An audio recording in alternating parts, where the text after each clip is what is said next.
રાજકોટની જે પાણીની સ્થિતિ અત્યારે સંપૂર્ણપણે કાબૂમાં છે. કોઈ જાતની કોઈ અહીંયા મુશ્કેલી નથી. જે ટેન્કરોની સંખ્યા છે એ ખૂબ નહીવત છે. જે ટેલેન્ડના ગામડાઓ જ્યાં ટેકનિકલ કારણોસર પાણી પહોંચાડવામાં અથવા તો અમુક વાર કોઈ મોટર ફેલ થઈ જવાના કારણોસર તકલીફ ઉપડે છે ત્યાં જ ચાલુ કરવામાં આવ્યા છે. તમામ શાળાઓ આંગણવાડીઓમાં પાણીની સપ્લાય છે. અમુક જે વિસ્તાર આઉટગોટ વિસ્તાર છે એમાં પણ પાણી પુરવઠા અને રૂડાના સંકલનના પ્રયાસો ધરી પ્રોબ્લેમ સોલ્વ કરવામાં આવી રહી છે. પ્રી મોન્સૂન માટે અગત્યની બેઠક ગત અઠવાડિયે મળી હતી.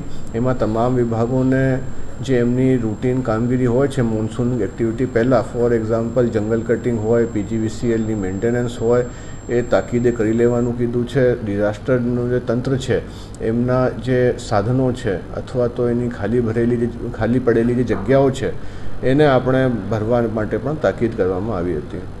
હાઈવે પરના જે રસ્તાઓ છે એને ચોમાસા પહેલાં રિપેર કરવામાં આવે એના માટેની શું થઈ? રસ્તાઓ માટે એ જ કહેવામાં આવ્યું છે કે જેટલા વર્ક ઓર્ડર અપાઈ ગયા છે એના કામો તાત્કાલિક ચાલુ થાય. અને બીજું કે જ્યાં કામો ચાલુ થઈ ગયા છે એ ત્યાં પૂર્ણ થાય એ ખાસ તાકીદ કરવામાં આવી છે.